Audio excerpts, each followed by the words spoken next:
day to be here by the Mystic River, huh? With a great breeze and some terrific poetry. And it's Father's Day.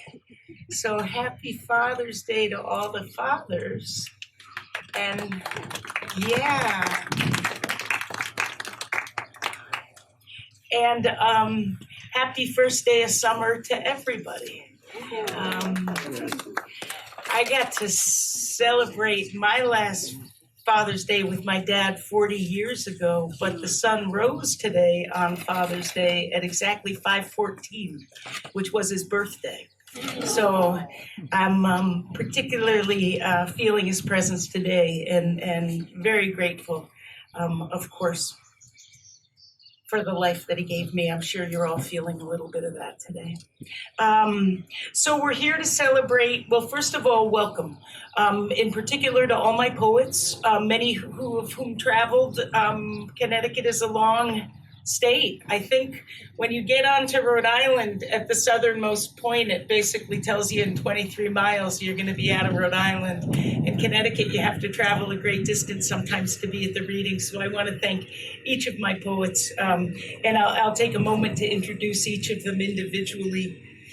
It's Earth Day, and when Margaret and I first began talking about this event, which is about a year ago, we kind of knew ballpark was more than a year ago when we wanted to do it. We didn't know yet about COVID, and as it finally looked as if we might be opening up for things, it seemed like Earth Day, not Earth Day, the first day of summer, the longest day of the year, should be a day to hear these poems, which, well, you'll hear them, and many of you are familiar with the anthology already. Margaret will take a moment to explain the process of creating Waking Up to the Earth. I'll let her do that herself. And I hope she shares with you some parts from her powerful introduction. We have copies of this book signed by all of the readers that you'll hear today. So you not only have to buy one, but you should buy 2 or 3, because think of the collector's items they are. But it's just a terrific book to have and to gift to somebody when you know they need something and you're not quite sure what. I thought I was going to open with a Mary Oliver poem because to my sensitivity, she's the greatest earth poet of the last 100 years. But I think I'll just reference, I'm sure, a poem that you're all familiar with, which is her poem, A Summer's Day. In that poem, she says, I don't know what prayer is. I do know how to pay attention. And one of the things you'll hear in poem after poem after poem today is just a very keen and sensitive paying attention to the natural world around us in the human world, trying to do a good job of inhabiting it. So she also says at the end of that poem, and hopefully after this devastating year, and I don't just mean COVID, but I mean so much that so many people I know here in the audience have endured great losses, huge losses, that they largely had to endure privately. So this is a time, I think, of triumphant coming out into the world, but also very vulnerable. And, I would implore each of you to really honor your own hearts and your own griefs and to use this time of life and flowers and green and abundance to heal yourself from loneliness, from diseases, from people you couldn't see that you loved for a long, long time. So welcome all, and that's really kind of all I need to say. Besides, thanks again. What we're going to do today, we're going to hear from the poets are going to read in the order that they appear in the anthology, with one exception. Margaret and her team put a lot of thought into the flow of this book. So as an introduction to it, we thought we would read the poems in the order that they appear so we can take you on a bit of a journey that the book itself does. So the one exception to the rule is that our man for all seasons, good thing you don't have this job anymore, you'd have 3 things to do. Our man for all seasons, Christy Williams, needs to leave early to go to a dress rehearsal. He'll be performing in Cyrano de Bergerac, which opens next weekend. is it Wilcox Park next week, and then the following week in New London at the Red Barn in Mitchell College. So Christy's got to leave at some point, but his poem is just a dynamite introduction to the book itself. So what I'm going to do is introduce Margaret, have her talk a little bit about the book, and then I'll introduce to you the first 6 poets that you'll hear from. Ladies and gentlemen, your Connecticut Poet Laureate, Margaret Gibson. Well, it's wonderful to be gathered live again and outdoors for poetry. The last time I was here, it was October, and I was shivering. Do you remember that? Some of you were here. Today, it's marvelous to be here. Summer solstice, Father's Day, and the day after Juneteenth. So let's remember all of those events, those anniversaries, and beginnings. Poets have always written about the earth. That's the way I start the introduction. And poets always have. But there's a difference now in writing about the earth, or at least has been for me for at least the last 10 years. And that is the sense of writing about something which is not predictable anymore, that is slipping away, that is not the immortal nature that I was told about as I grew up, but a nature that is subject, as all things are, to impermanence. But this is a different kind of impermanence because our species, the human race, is causing and accelerating what is happening to the climate and therefore to the earth and therefore to our lives. It's hard on a day like this to say global climate crisis. It doesn't feel like a crisis right now. But I just want to remind you that word, and we're here all together, which is a wonderful feeling after so many, many months of not being able to gather. The word crisis is rooted in, the root of the word is to judge, to separate. And it goes way back to an Indo-European root that's connected to sieving things, like a colander, pasta and water, you separate things. It's my own particular notion that the problem with global climate crisis, with racial injustice, with a lot of problems that this country and the world have, that everything is rooted in that one problem of separation, seeing ourselves as different from rather than connected to and alike. And so it's with great pleasure, really, that this anthology came into being, in part because of a grant I had from the Academy of American Poets that's given to poet laureates. And suddenly what I wanted to do, I had money to do. So with the funding and with knowing about Grayson Press, which Jenny Connors edits, we set out a call to poets in Connecticut to send in their poems. And I must have read, I had the help of the Council of Marilyn Nelson and Bessie Rania, and the help as first readers from David Leff and Rhonda Ward.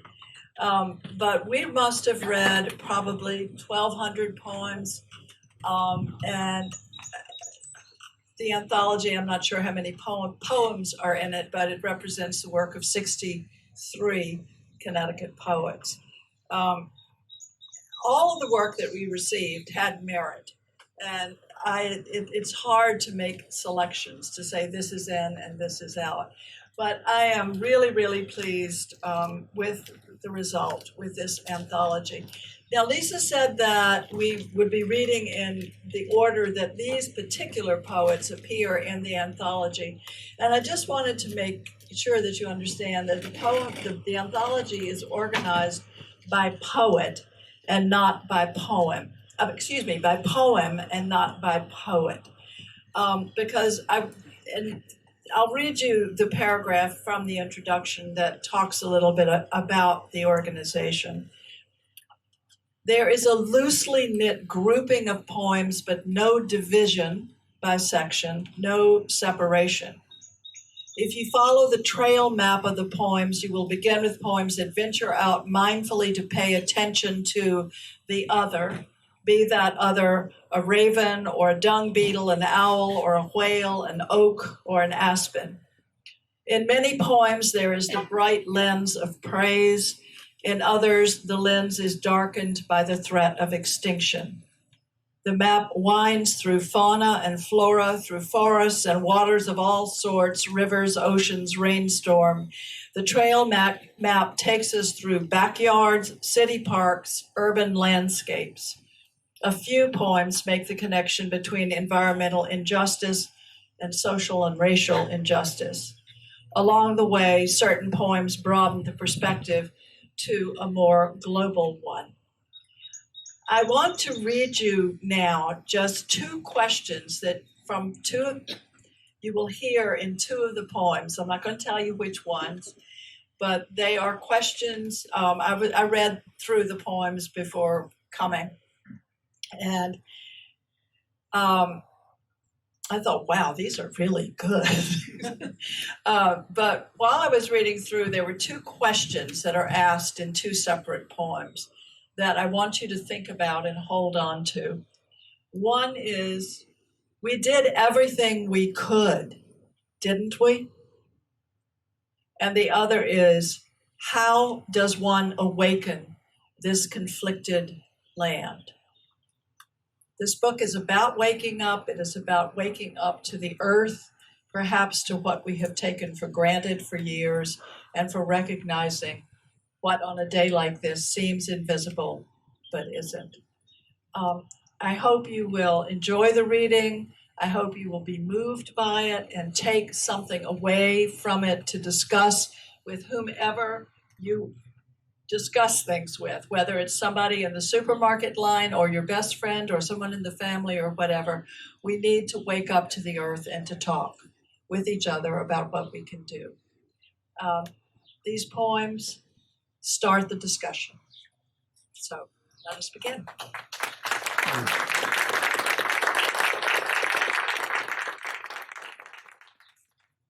So I'm going to introduce to you the first six poets who you'll hear from today. They are listed in the order they'll be reading in your brochures if you do want to follow along. We're going to start with Christy Max Williams.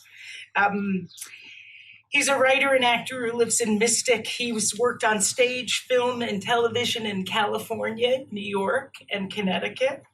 You don't mention Rhode Island, Christy. And also as a fruit vendor in Paris, a salmon fisherman in Alaska, a consultant on Wall Street, a writer for the National Audubon Society, and in leadership posts for nonprofits, including, of course, the Arts Café Mystic, which he helped to found 27 years ago, and for which we are forever grateful to him for. His poetry's won the Grolier Prize and placed second in the Connecticut River Review Contest, and he was a recent finalist for the National Poetry Series and Morton Marr prizes. And for those of you who don't submit your poetry out into the world, you don't realize what an accomplishment it is. I'm going to read through all the bios. I will say that Christy will be reading to you his poem called Rock Me Mama, which we are thrilled to have as an opening poem. The second reader today will be Lou Gabordi. He'll be reading Fox, December Snow, and After Us. One poem appears very early in the anthology and one much later, but we didn't want to put Lou through having to sit through most of the show and then come up and read again, in particular because his son is here and performing as one of our musicians today. So we have a wonderful Father's Day event happening here. Lou is a retired educator and mentor to young poets. I can attest to that. Lou was a teacher of mine at Ledyard Junior High School and also at Ledyard High School. And he remained a friend and a mentor, obviously, through all of my adult life.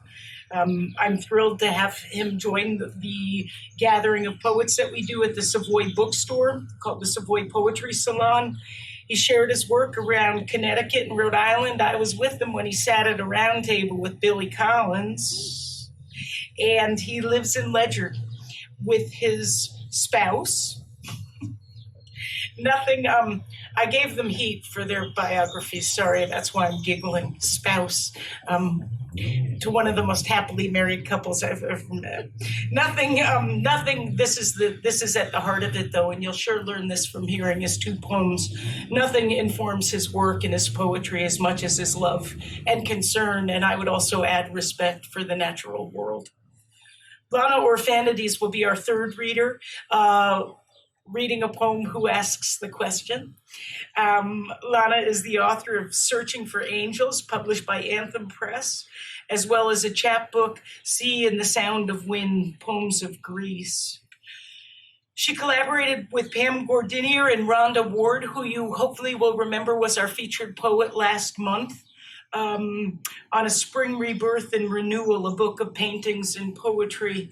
She's participated in Poetry of the Wild with Ana Flores. I'm not sure if you're interested with the brilliant Ana Flores and her work in outdoor environments around the country and the world, really.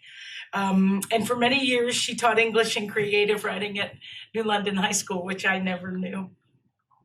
She began an award-winning literary magazine there, and she is a member of the Connecticut River Poets and the Poets for the Planet. Catherine DeNunzio will be reading along with her spouse, who is Lou Gabordi. I gave her the chance to change it, and she said, I'm good with it. That'll teach her, right, to be called out here. But her poems have recently been published in Many Mountains Moving, The Breath of Parted Lips, Voices from the Robert Frost Place, Italian Americana, the Connecticut Literary Anthology 2020, and Waking Up to the Earth. She has poems forthcoming in the Connecticut River Review, Passenger, and the Marin Poetry Center Anthology. Catherine lives in Connecticut with her spouse and dog. I will say, Catherine was also a lifetime educator. And to all of you teachers here in the audience who are closet poets, I'm seeing teachers who committed so much of their lives to their students that they're finally getting a chance to indulge in their own poetry. So I would encourage those of you with the discipline, bless you, in the calling to be working with students, to maybe try to find a way to incorporate your own writing processes into the classroom so that you don't miss valuable time. But it is extraordinary to see what can happen when you finally take a stand for yourself as a poet and send a few poems out there and see who might like to listen to them. We'll then hear from Susan Kinsolving. She'll be reading Arrangements for the Endangered. Susan is the author of 4 books of poem. Her recent collection is Peripheral Vision. Her poems have received critical acclaim from the New York Times, the New Yorker, Poetry, the Wall Street Journal, and many, many, many others. She's also a librettist, and she's performed, her works have been performed by opera companies in New York, in California, in the Netherlands, and Italy. She is the poet in residence at the Hotchkiss School in Connecticut. Susan, we got to talk. I'm a breakfast waitress, and I waited on one of your students 2 mornings ago, and he wants me to put in a good word for him. So I'm going to talk to you about Ben afterwards. And he sent me an email to remind me to speak to you, and he said, P.S., you were a really good waitress. So that's how it goes sometimes. And our final poet of the first half is my dear friend, Susannah Lawrence. I first met Susannah probably about 20 years ago when a group of poets from Northwestern Connecticut, known as the Monday Poets, came out to Block Island on a retreat to write 5 new poems over the course of the weekend. And before too long, I began writing with them. And 25, 26, somewhere around 25 retreats, Susannah joined a group of amazing poets from Connecticut. You might have heard Davine Verstandig. She was our opening voice with Wally Lamb last fall, and Davine is a member of that group. I'm really, really happy to let you know that Susannah will be our opening voice on July 11th. She'll be opening for Colin Channer. Lana, Susannah, Susan. Yeah. Those are the poets of many of our poets also brought their own books to sell. So those three poets have books. We're not going to do an intermission, but there will be plenty of time afterwards to speak with the poets. And if you do need a stretch while the music is playing, you can go over and take a look at the books. So now let me please introduce the first of our poets, my dear friend and a great poet, Christy Max Williams.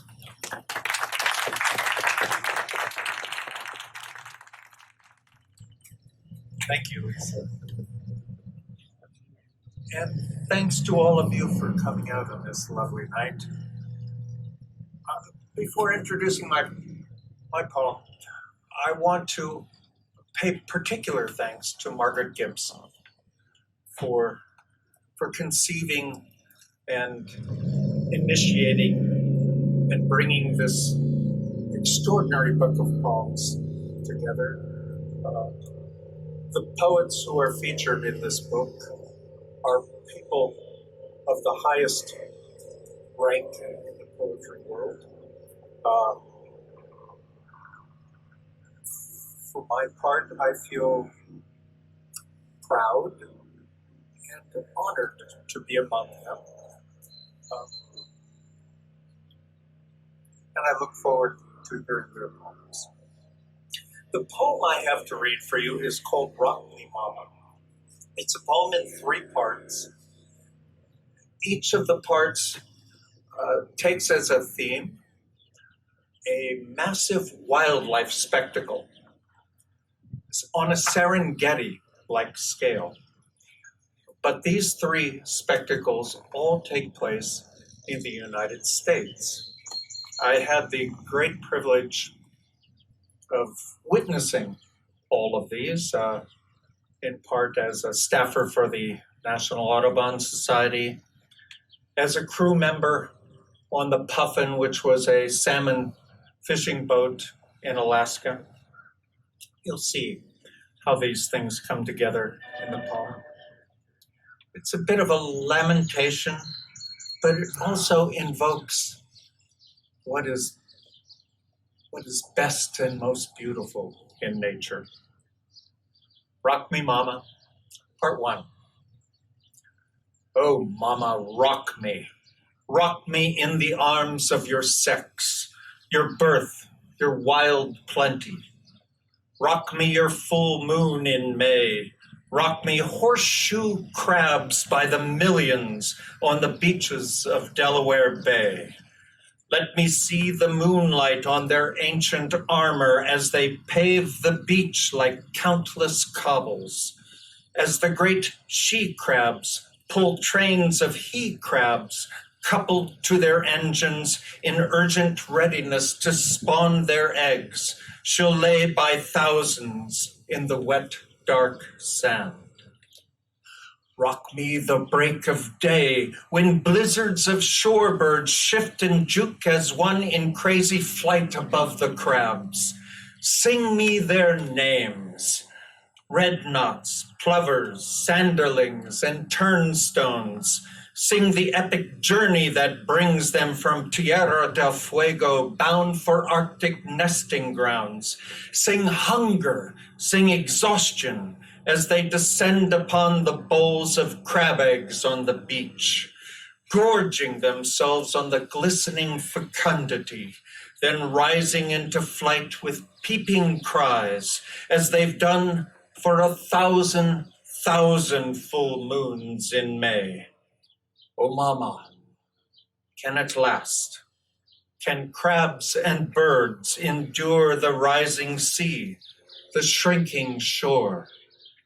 We owe you a tender cooling, Mama. We owe you a cooling. 2. Rock me, Mama. Rock me in the lap of your tidal sway, your ebb and surge, your procreant surge. Rock me a long Alaskan summer day, when salmon schooling by the millions Chinook, coho, sockeye, pink, surge from the sea where the years have grown them into mighty swimming muscles flexing with fertility. Surging to shore in search of natal waters, every brook, stream, and river a salmon birthplace and destiny where they will spawn and die. Rock me the secret salmon compass, pointing unfailingly to home, as the silent silver salmon flies swiftly through the water, then break the surface into airborne flight, slicing the horizon in flexing flight, a salmon exultation of grace, fertility, and fate. As they have done for 1,000 summers. Ah, mama, can it last? Will the salmon's compass point through warmer waters? Will shrinking glaciers feed their natal streams? A tender cooling, mama. Your ode of cooling. 3. Oh, rock me, mama. Rock me with your cooing call, your lullaby of screech and howl, your deep, deep quiet. Rock me a starry sky in early March. Rock me silence of the frozen banks along the Platte River in Nebraska. Let me peer through darkness at the starlit river, the wide, slow Platte, its silent, shallow current skimming over ancient mud, as the horizon silvers with approaching dawn.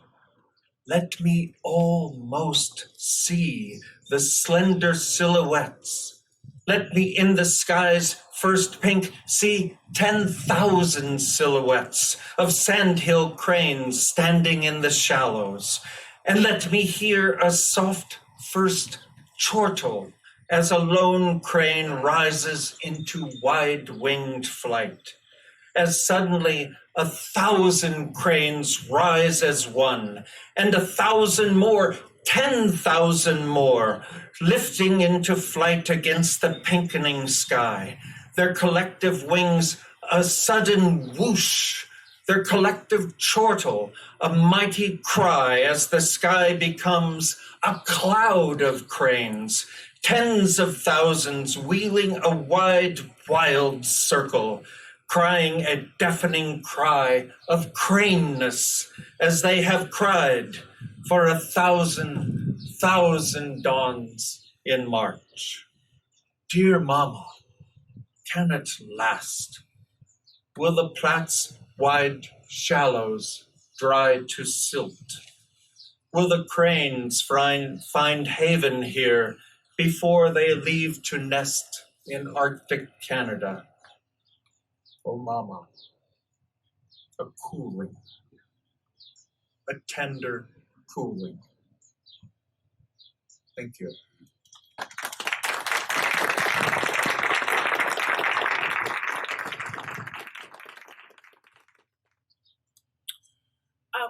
I forgot to mention two of our poets, Aaron and Lou, each have 2 poems in the anthology. And I did ask the other readers to select another poem. Having come all this way, I wanted you to hear a little bit more of each poet's voice. So for those poets that don't have 2 poems in the anthology, we will be hearing a second poem of the author's choosing. So now we are going to hear from my dear friend Lou Gabordi, who is going to read us Fox, December Snow, and After Us. Good afternoon, everyone. It's really a pleasure to be here, and before I say anything else, I'd like to thank Lisa and Margaret for making that a possibility and allowing me to join you today. From time to time, and I don't think I'm the only poet who experiences this, I become convinced that I have come up with my last idea for a poem, and it seems like there'll never be another. And sometimes on those occasions, nearly literally, one will come walking out of the woods near our home. This is one of those. It is Fox, December Snow. And I brought up a a variety of eyewear and font sizes, depending on what the conditions are. I think I'm good here right now. A limping fox is hunting on the hill below the cliffs on a morning made more lovely by an early winter snow. She moves 2 legs and hops across the white. Her head is cocked and low as she listens for the mice that scratch and gather on the hidden ground. I have seen her hunting many times, switching back along the slope and pausing at the piles of brush I leave for warmth and cover every autumn. Her arrival after dawn should be less surprising, less remarkable by now, but fur the color of wood fire is always unexpected. I want to think she'll heal before her hunger and the cold can do her in. What happens to a fox? I hear the fisher screaming like a child from time to time, and a bobcat hunts these woods again and will not tolerate a fox. Can a dying vole inflict a wound that festers? Or was it something tamer, a hidden stem of thorns? Do even foxes slip on icy rocks and turn an ankle? The natural world is pushing me again to challenge my assumptions, to reconsider who and what I am. Am I a man who would, if she'd allow it, wrap her in a tattered towel and lay her in a basket? There is a place not far from here where people know about these things and understand what mercy is for injured foxes.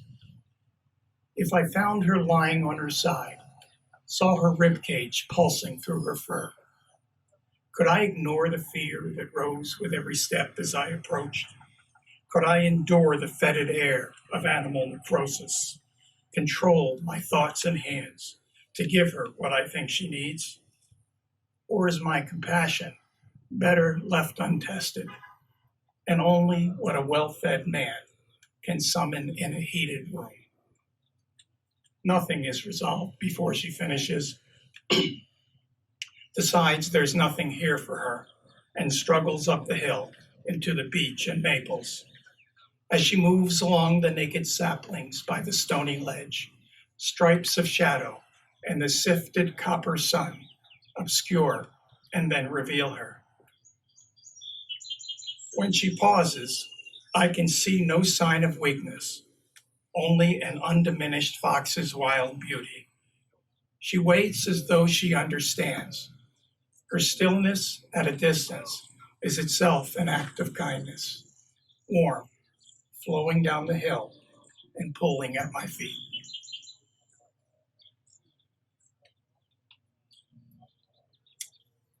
The second poem, to state it simply, grew out of my frustration at the continual use by people who seem to think the two phrases, the end of the world and the end of humanity, were interchangeable.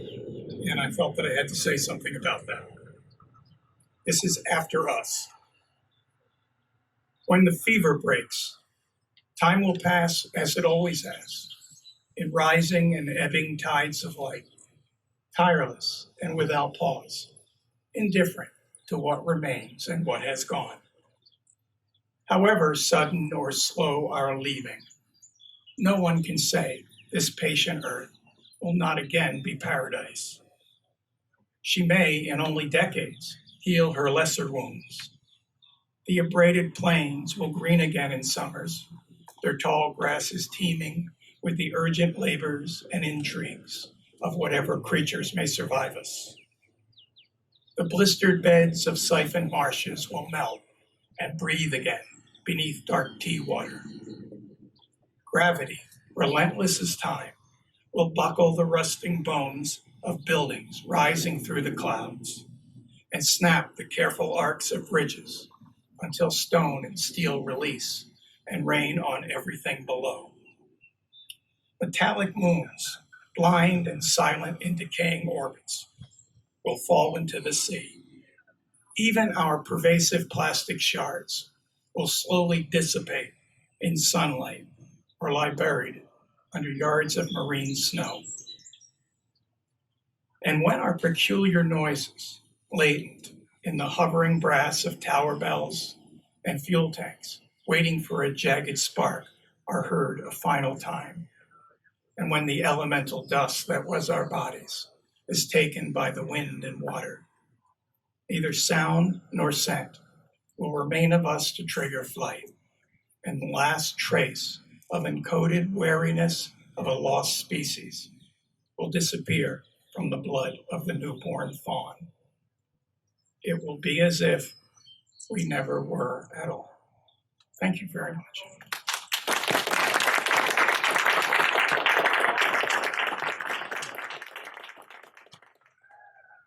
Our next poet will be Lana Orphanides, who will be reading Who Asks the Question, and I hope she'll be sharing another poem with us. Thanks again to Lisa and Margaret for this reading that centers on the environment, which of course we all understand the great importance of it. And to Margaret, in addition, for devoting her entire term as poet laureate to the waking up to the earth. And as she says in her poem, begin mending the net we've torn. My first poem is about a birch tree I planted in my very, very small yard about 30 years ago. I got it at railroad salvage. Anybody know railroad salvage? It's not around anymore, sadly, and it was about 6 feet tall then, and still it rises. I'd like to borrow a line from St. Bernard that poet David K. Leff cited in this book. Trees and stones will teach you that which you can never learn from masters. Who asks the question? Who asks if the world is worth saving when the light through the birch trembles and its leaves play motets of whispering sound? Surviving these 30 years through storms and more storms, floods and wind and tide, and washed up boats against its side, and still it stands, singing in its treble of notes as it rises above the house, its green heart of leaves, its seeds like engines, or flying birds, or angels who refuse to die, engendering life, offering grace, each of us saying, the tree and I, the world is worth saving. The trees will show us how to speak to one another, how to save the world. And my second poem is a brand new poem, and it's very bold of me to read it, but you'll understand. It's about whales, and I thought since we're in Mystic and we're right near the Mystic Whaler and the Mystic River, that I might as well go forward with it. In this poem, I mention something called So Far, which is an actual channel or deep sound channel. And it's a horizontal layer of water that is very deep, where low frequency sounds may travel thousands of miles. And if you want to know any more, you have to look it up. I don't know what more of it. The Humpback Whales, So Far. From year to year, the songs of the humpback whales change as they sing into the web of the sea.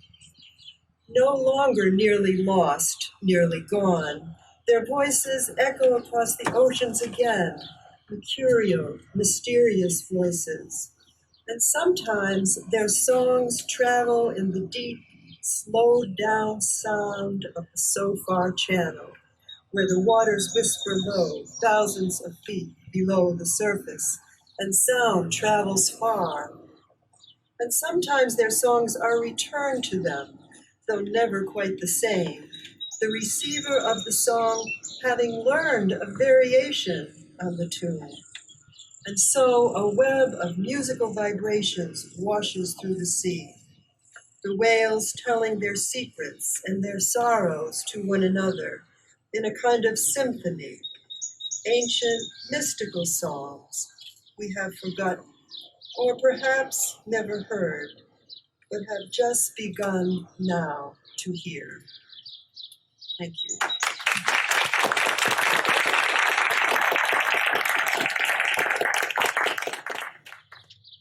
Catherine DeNunzio will now be sharing with us How to Feed a Child and another poem of her own choosing.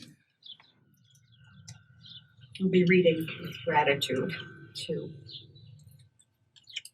Margaret, as possible, and to Lisa, and to all of you for coming.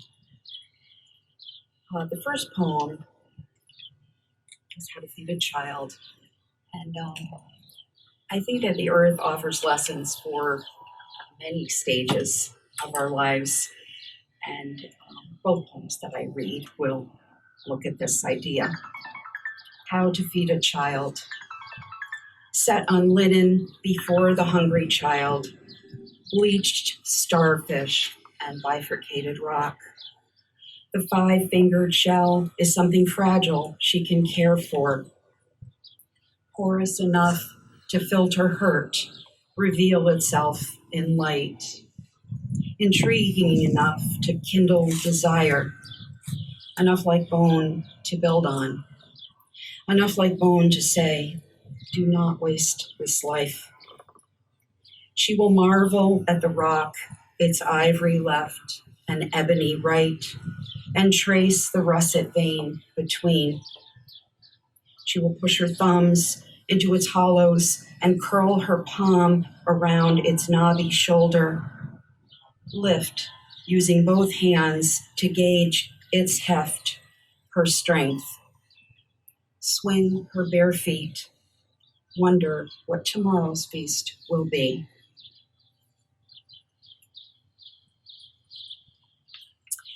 The next poem includes the word radical, the way that it's used here. Darwin likened the radical in a plant root to the brain of the plant. Where you are. Is this blossom of Queen Anne's lace past her prime? Around her, like delicate parasols, others still at their most enticing, they bob evasively at passers-by and breezes. But days ago, thanks to her brain-like radical, she sent her umbels curling forward into a seed head in which she prepares her progeny. Undulating and coiling, they form a cavern fit for echoing. I was young, I too enticed, but she is done inviting. Now her posture says, admire me or don't. In time, she will distribute her seeds unto casual passers-by, release them to the breeze. In time, not yet. Listen, she is murmuring, you be where you are too.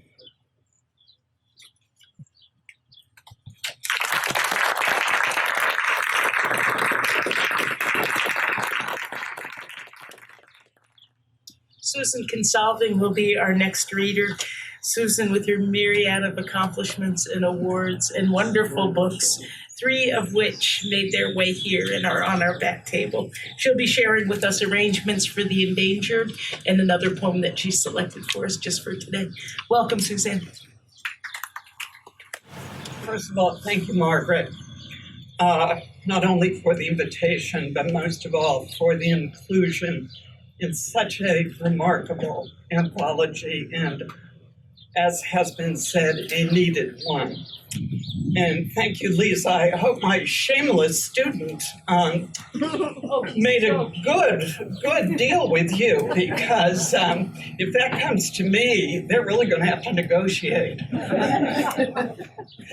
The poem I am reading, Arrangements for the Endangered, came about in the following way. I had just returned home from a very elaborate funeral. I was very moved. I was in grief. I was also mildly appalled at how much expense and detail and abundance of just about everything, food and flowers, etc., had gone into the loss of one of our species. I came home and there was a list, pages and pages long, of all the species that were endangered, that we were going to lose. And I thought about those two things and put them together.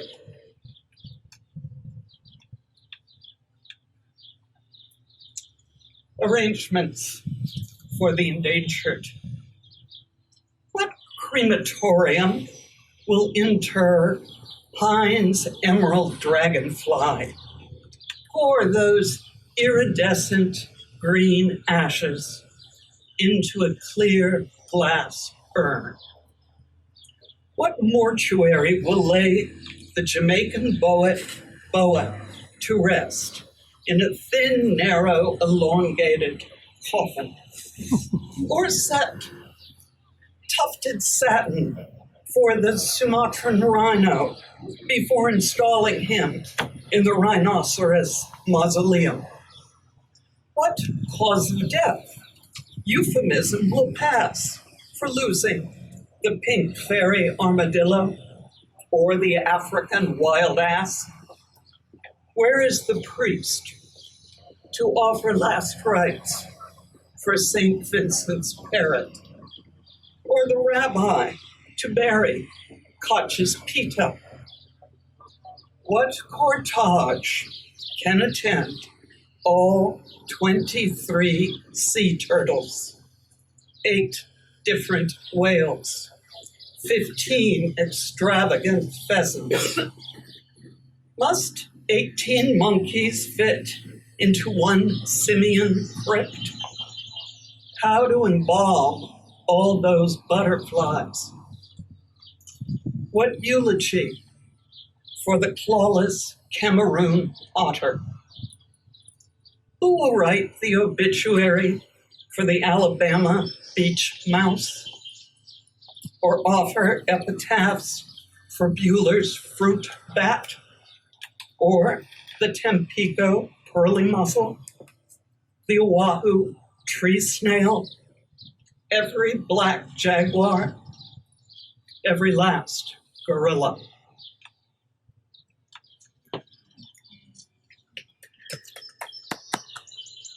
I notice the moon is out. Poets are a little loony, so this all works.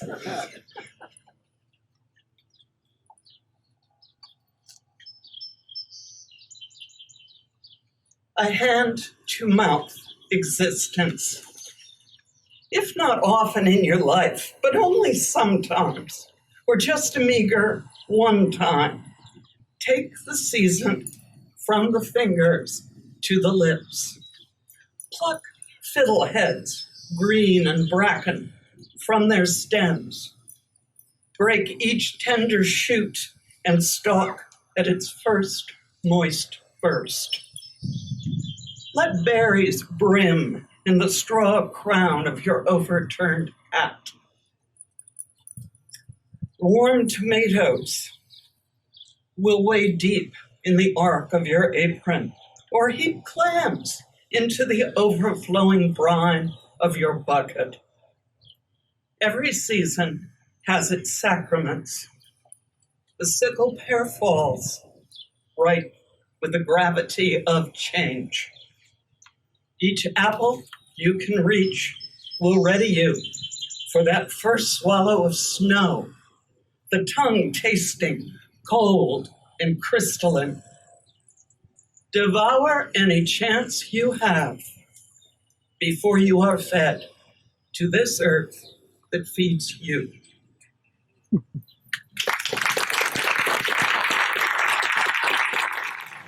And our final poet of the first half will be Susannah Lawrence. Susannah, come on up. Susannah will be reading Storm Advisory and another poem of her own choosing.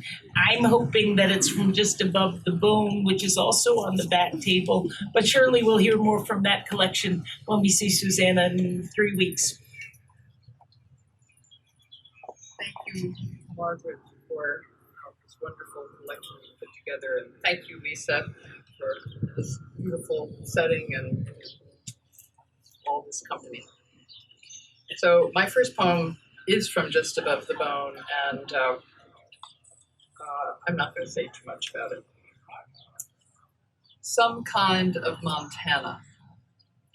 Early snow drifted like ash over the mountains last night.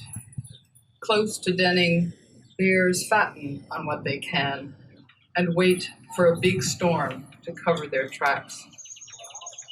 All summer, the polar ice caps shed little Delawares and Rhode Islands, ice blue underbellies breaching.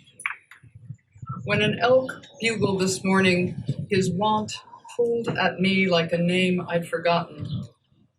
You brush through withered grass, our old dog mouthing your glove's thick thumb.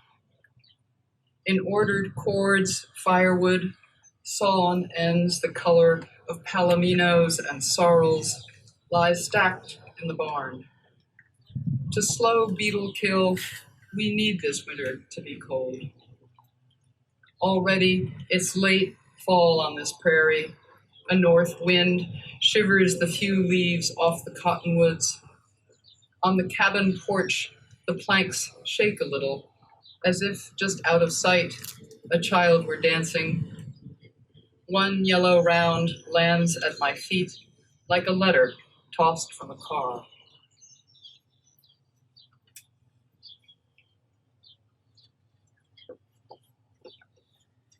Storm advisory. Do you hear that wind? Bees, thousands of bees. Do you think the red oak is safe? Some heavy thing moved out there, roused, I'm sure of it. How can you sleep? The dogs barked at the east window, raced to the north one, won't settle. What do they know? The wind's tearing at the trees, shredding them in pieces. When I shake your shoulder, it feels loose. Clouds barrel past, strobe the moon, dark again. No lights in the valley. Is our power on?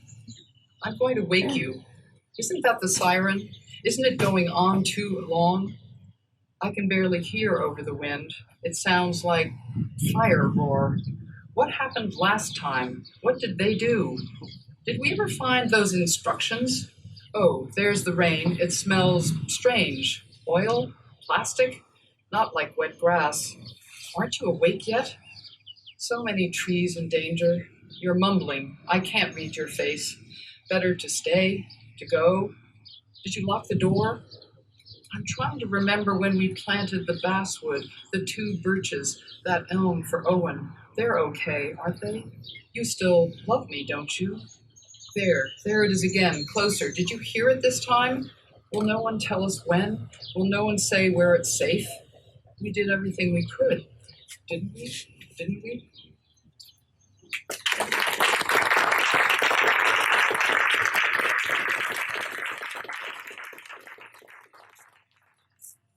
While I give my musicians their cue, can we just give one more round of applause, please, to those first 6 readers?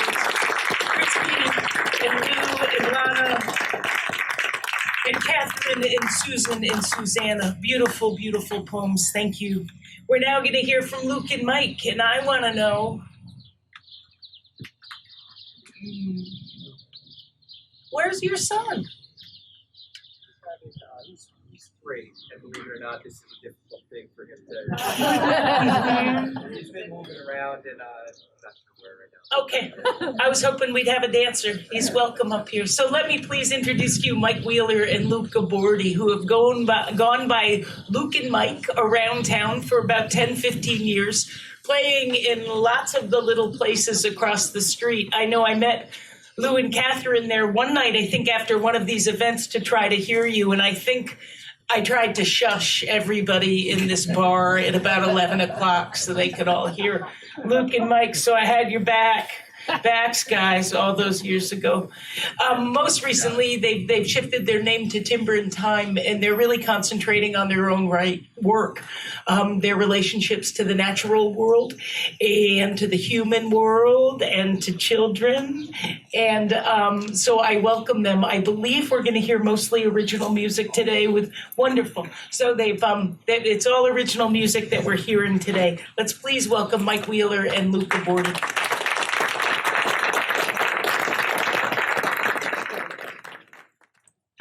right, so we are Luke and Mike, and this is our first real opportunity in a formal way to play some of our original project, which we are calling Timber in Time, which is intended to kind of be a connection for us both with, in a lot of ways, our instruments are all made of wood. Time is kind of a semblance of rhythm, as well as how important the natural world is to us and our time here that we recognize is here on Earth. So it's a privilege for us to be able to play, and it's personally really nice for me to play after my parents have read. So we're gonna play some of our songs and kind of focus around the Father's Day theme as well as the natural world. So hope you enjoy it. A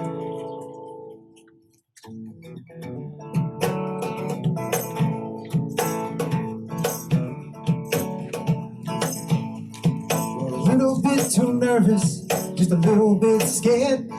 But I say, walk down beside me, child, come and take my hand. Though it seems a little crazy, go and take that first step. I'll be right here when you get back, go and get your feet wet. 'Cause oh, you're on your way. 'Cause I'm gonna have a lot to say.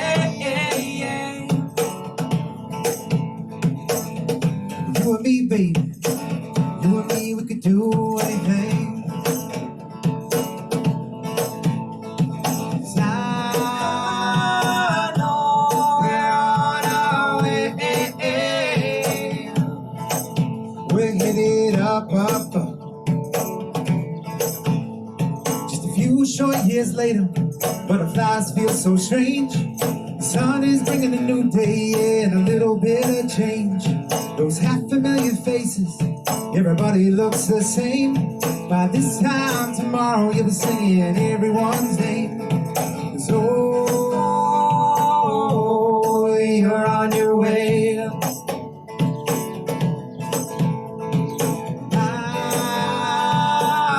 I'm gonna have a lot to say. You and me, baby, you and me, we can do anything. 'Cause I know we're on our way. We're headed up.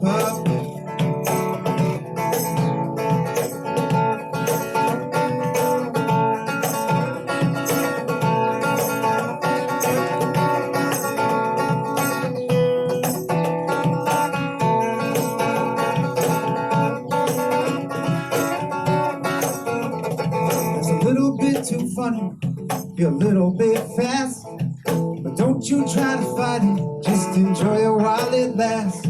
Won't always know the answers or understand why.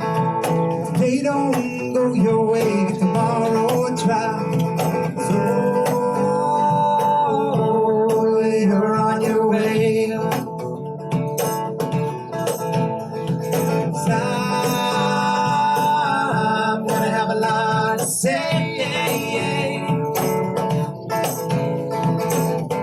You and me, baby, you and me, we can do anything. 'Cause I know we're on our way. We're headed up. We're on our way. We're on our way.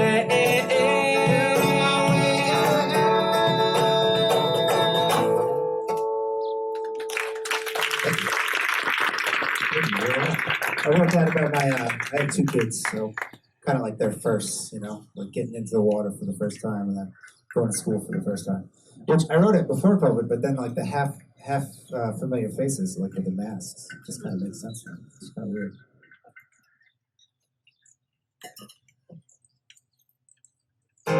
All right, so Mike and I met many years ago, actually in a college class that took place in the woods for a week at the end of our year at Springfield College, and every year there was an area called the Cathedral of the Pines, where we would get together and have sort of a service to nature in a spiritual but non-religious way. And The Giving Tree was always acted out, and it's something that I hadn't read or thought about since I was a kid, and it really moved me, and I wrote this song sort of about the boy in the Giving Tree.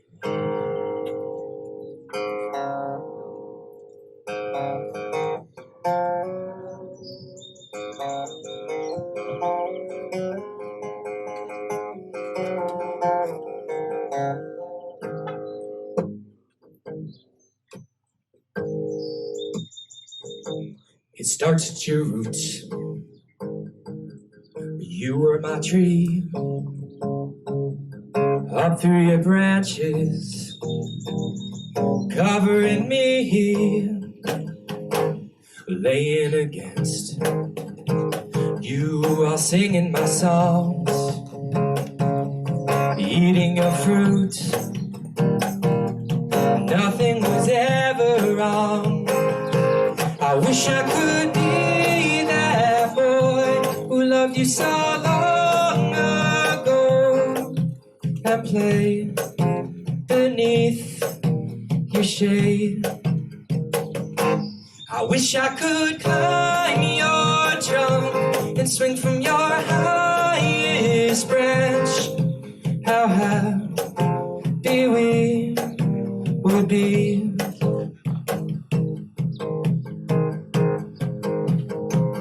But it wasn't enough, so you gave me all I could need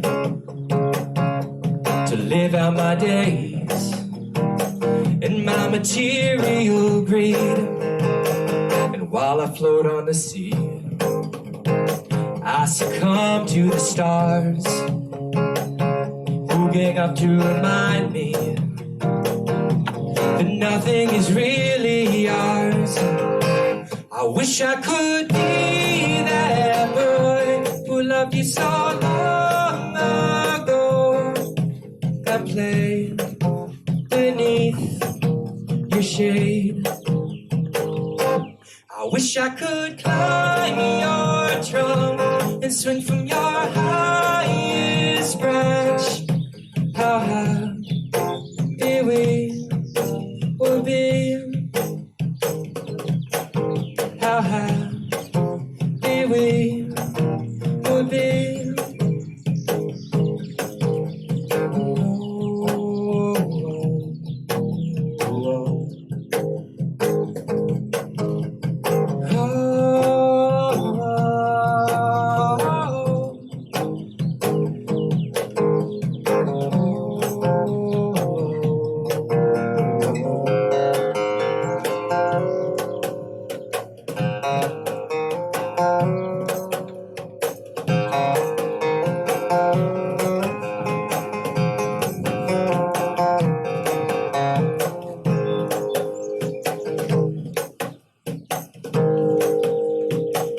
Here I sit on your stump,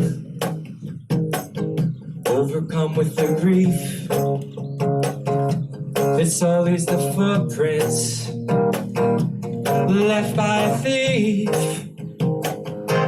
You love me so much that you gave to me all that your love could provide to me as you watch me fall.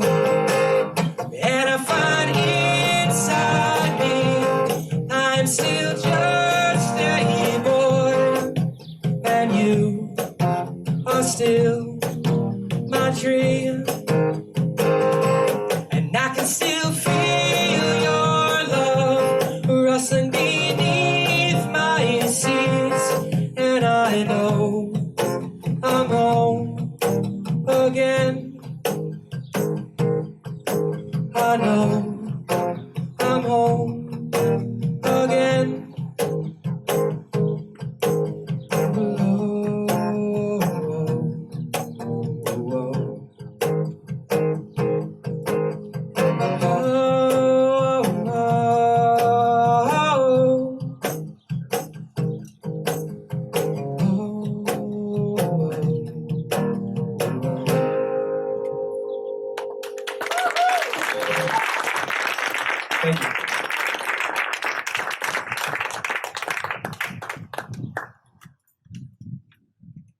Thank you.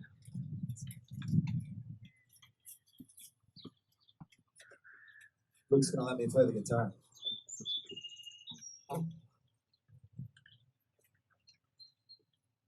Every year, Luke and I get the chance to go on vacation together, play a little music together. And a couple years ago, we stumbled upon probably one of the most beautiful places I've ever been in my life. Just beach for miles and dunes. And it's just an incredible thing. Kind of watch our kids trip over the sand, and just amazing. So this is kind of about that. Just those long winter days as teachers, which are both teachers, just waiting to get back there. It's called Light of the Moon.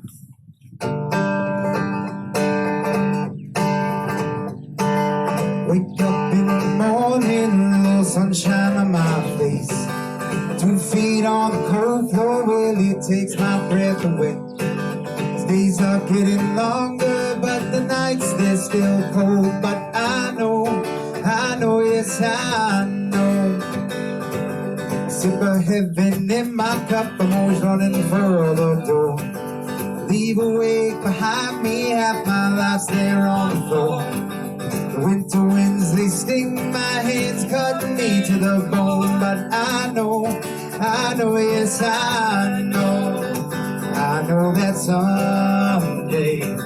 someday real soon, we'll walk that path together to the beach over the dunes. And I know someday real soon, we'll be laughing by the light of the moon.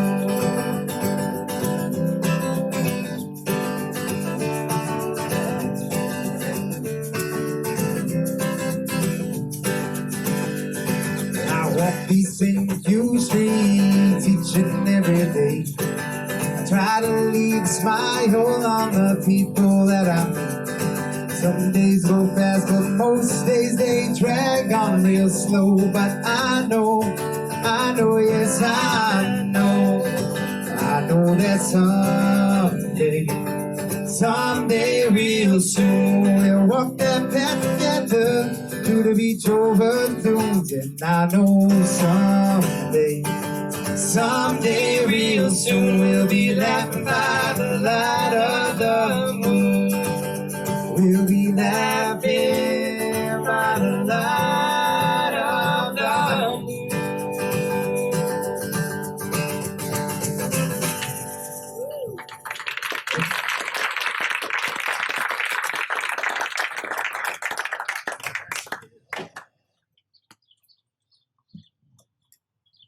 Would you like your pick? Sure.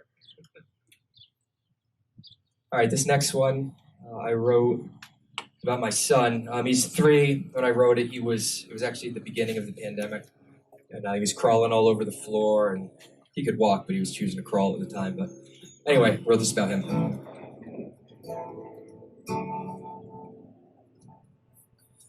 Little feet, little hands crawling all around the floor, and looking up at your mama and your daddy up so tall. And I want nothing more than to wrap you in my arms and keep you free from anything in this world that could do you harm. But the world makes its own plans, and I'm only a man.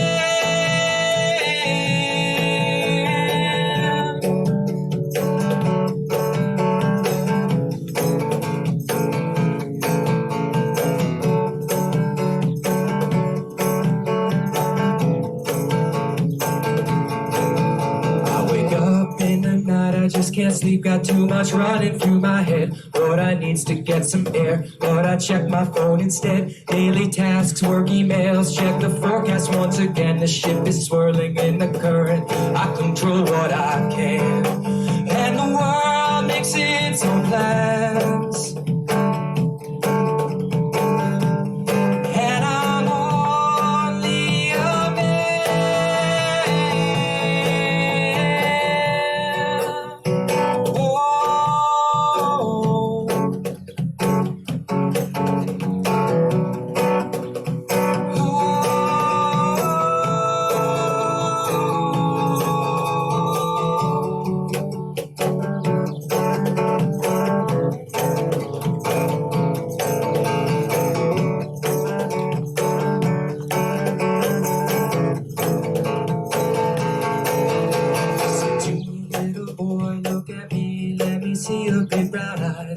life. This world each day can carry a surprise. It's a blessing, it's a curse. It is beauty, it is pain, but every setting sun will bring with it a new sunrise again. And the world makes its own plans. And you'll be only a man.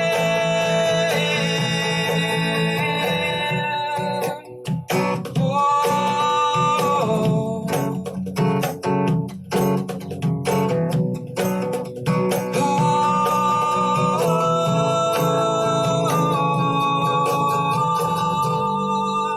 And the world is its own plan.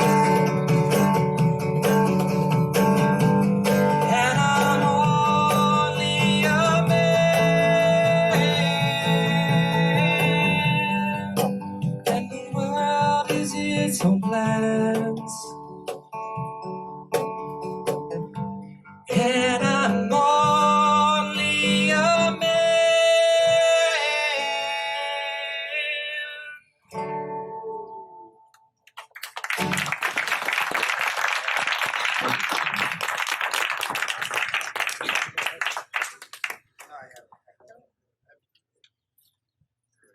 All right, so you guys are very attentive. It's very different from what we're used to. Quite. It's very amazing. So thank you Wonderful. for being you.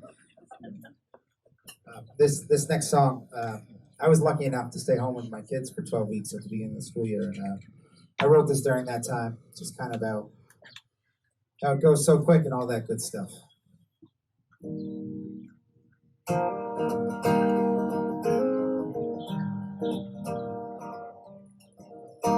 We were headed back home, I was lost in my phone. I caught a glimpse of you in the mirror. You had dirt on your clothes and a smile on your face. With a dream in your eyes, you're still young enough to chase.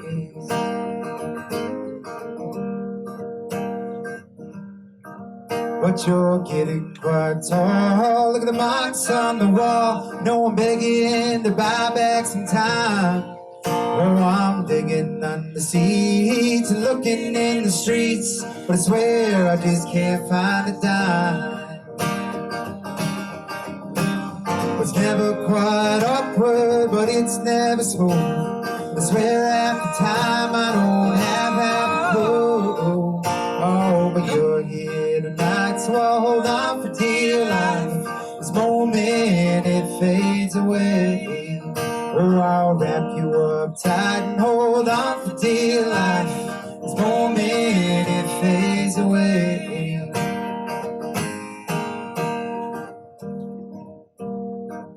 Now you're spending your days in the most childish ways. Kicking, screaming, laughing for more. Soon these days will turn to weeks, weeks will turn to years, years will turn the pages, leave me in tears. It's never quite awkward, but it's never smooth. I swear half the time I don't have half a clue. Oh, but you're here tonight, so I'll hold on for dear life. This moment, it fades away. Oh, I'll wrap you up tight and hold on for dear life. This moment, it fades away. If I grow to be old and tired, will you come sit beside me and rest for a while? You came along, you made me someone. You're the earth, the moon, the stars, my sun. It's never quite awkward, but it's never smooth. I swear half the time I don't have half a clue. Oh, but you're here tonight, so I'll hold on for dear life. This moment, it fades away.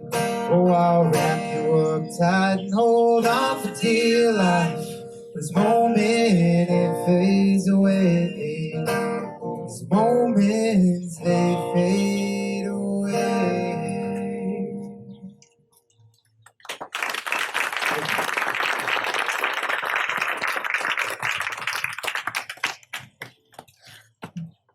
I did it without crying this time, which is good. I did not. I wouldn't know, my eyes are closed.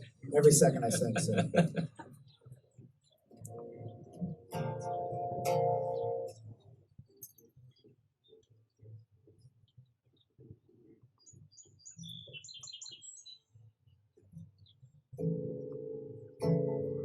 All right, this is one that I wrote again during the pandemic. Just thinking about.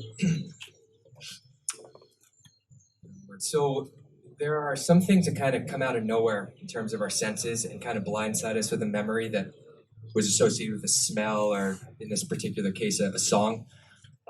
There's actually a very non-romantic way that I thought about this. I used to work in the galley at McQuaid's when I was 17. It was hot and sticky, and I was a mess, and it was a struggle to be on time for 10 o'clock. But there was a 9-song playlist that just went all day long on repeat. And every time one of those songs comes on, I feel like I'm cleaning pot roast off the bottom of a pan, wishing I could eat it, maybe having enough shame to actually do it. So this song is about music, bringing back some memories when you hear a tune. As the years roll on by and I think back on my time, my memories aren't always clear as I'd like. And the best way I know to make my memories show the who, what, when, to where I've been is let the music take me back. Let the take me back. Memories rush back in through my ears. It's like time traveling through all my years.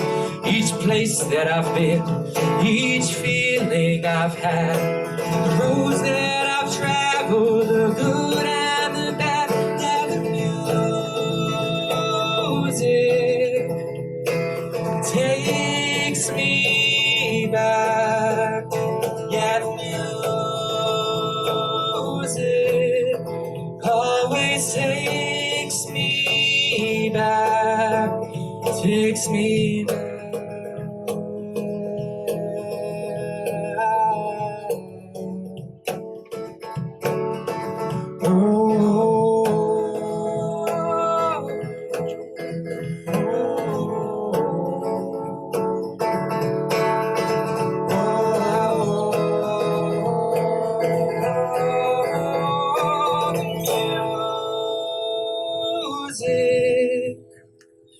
Takes me back.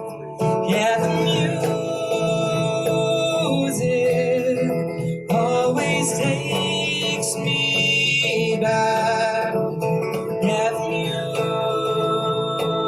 music always takes me back. Yeah, the music always takes me back.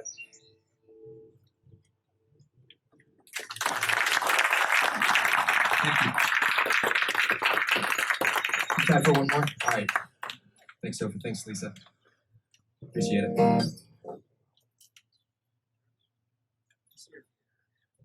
Thanks, Mike. All right. I'm gonna play one of my own. It's very short. I wrote it as a lullaby right after my son Harper was born. Here it is.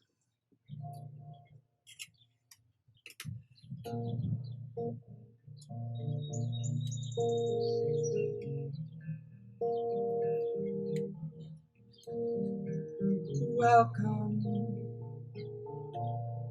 It's all new. Welcome, baby blue.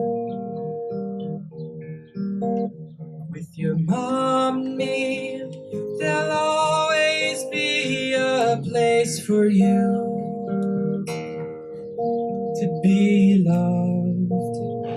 'Cause baby, I love you. In the spring, the flowers grow. There's color all around. The summer sun will glisten as the waves come crashing down. And the autumn falling leaves will crunch beneath your feet and mine, all in time, all in time. Welcome, it's all new. Welcome, baby blue. With your mom and me, there'll always be a place for you to be loved. 'Cause baby, we love you. Welcome, it's all new. Welcome, baby, you.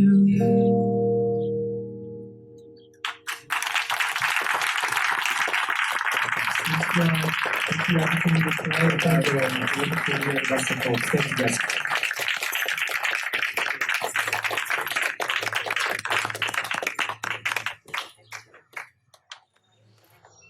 I've just found out they're playing at Pizzetta on Tuesday evening, right here across the parking lot. But you can find out more about where Luke and Mike will be playing on their Facebook page, which is Luke and Mike. Beautiful, beautiful music. And I love, well, it was wonderful. Just a wonderful compliment. And boy, I wish Harper had been up here. Too bad he's being so bad today, but to have all three Gabordis would have been quite a treat. Okay, so we're gonna finish up with the second half of the program. I'm very, very sorry to say that Vivian Shipley wasn't able to make it to be here with us today. Vivian recently lost her sister after a long illness and was in Florida for a memorial and a celebration of life. And if that's not hard enough, she had 1,000 conflicts and spent about 22 hours in an airport trying to get home, and finally got home from all of that and came down with a real sickness. I spoke to her today. I would have to think that part of it is grief. Vivian's sister's name is Mary Alice, and I hope that you will all keep Vivian in your thoughts, and also her sister Mary Alice.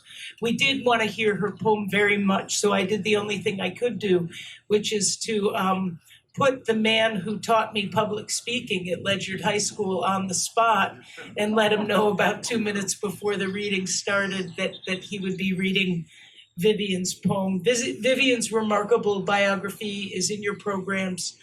Please take them home so you can get familiar with her work and maybe order a book or two.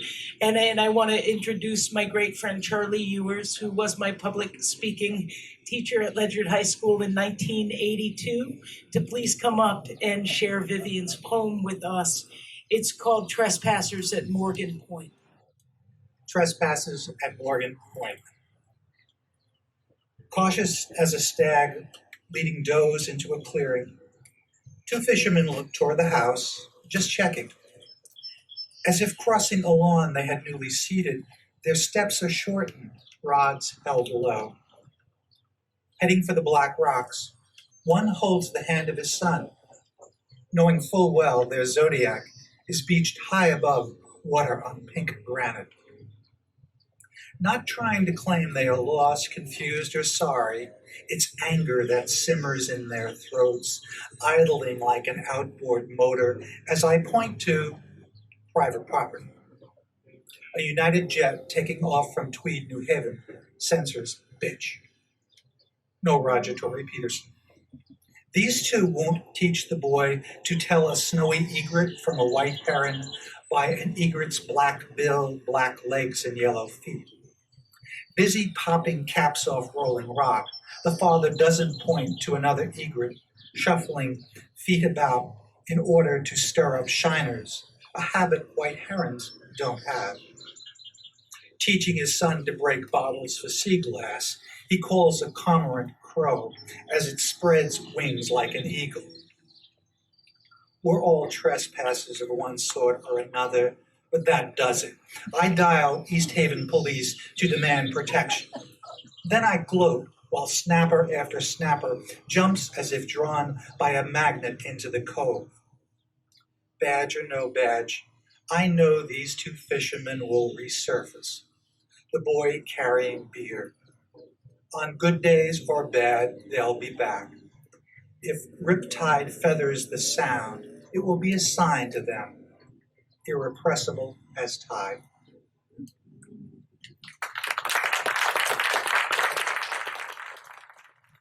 And I will introduce our next three poets collectively, and then introduce Margaret separately. So we're going to hear from Benjamin Grossberg next, and I'm very, very excited to hear him read the two poems from the anthology that I've read several times on my own, and it'll be so wonderful to hear them in your voice. Benjamin's the director of creative writing at the University of Hartford. His books include My Husband Would, Space Trap. Oh, and My Husband Would, just, can you say what it is, please? Well, it just won a significant award, which should be noted. Okay? It's being chosen as a forward in reviews, which is a book of the year in poetry, and that is worth mentioning because it's it was published in 2020, so probably didn't have a lot of chance to do a lot of public readings with it. So we'll have to have you back, Ben, to hear from that book, since I told you what you had to read today. Benjamin's books are on the back table. His work has appeared widely, including the Best American Poetry and Pushcart Prize anthologies, Poetry Daily and Verse Daily in the magazine Southern Review, Plowshares, Kenron Review, Paris Review, and The Sun. So extraordinary publication records, and Benjamin will be reading his two poems, Catawba and Not Children. Then we'll hear from Erin and Luisa Caycedo-Kimura. They're going to be reading in the opposite order in which they're published in the anthology, to sort of bring us full circle, we think. Erin is a writer and visual artist. He's the author of It is Ubasute, okay, which won the 2020 Slavering Hot Press Chapbook Competition, which is a beautiful, beautiful book. And I hope you'll not only take a look at it, but take one home with you. He's got Common Grace forthcoming from Beacon Press in the fall of 2022. He's the recipient of the Robert Pinsky Global Fellowship in Poetry and a St. Botolph Club Foundation Emerging Artist Award in Literature.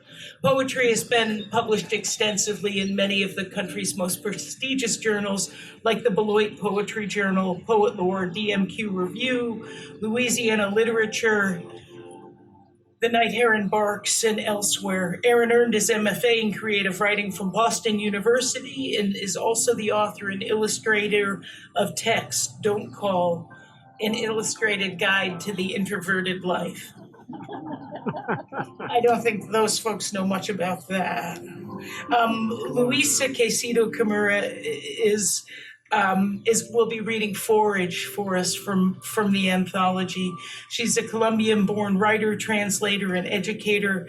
Her honors include a John K. Walsh Residency Fellowship at the Anderson Center, an Adrian Reiner Hochstadt Fellowship of Ragdale, and, like her husband, a Robert Pinsky Global Fellowship in Poetry. Her work has been published widely and has twice been nominated for a Pushcart Prize. Luisa holds an MFA from Boston University. She's the assistant editor of the Connecticut River Review and a board member of the Connecticut Poetry Society. So please, Benjamin, come up and join us. Thank you.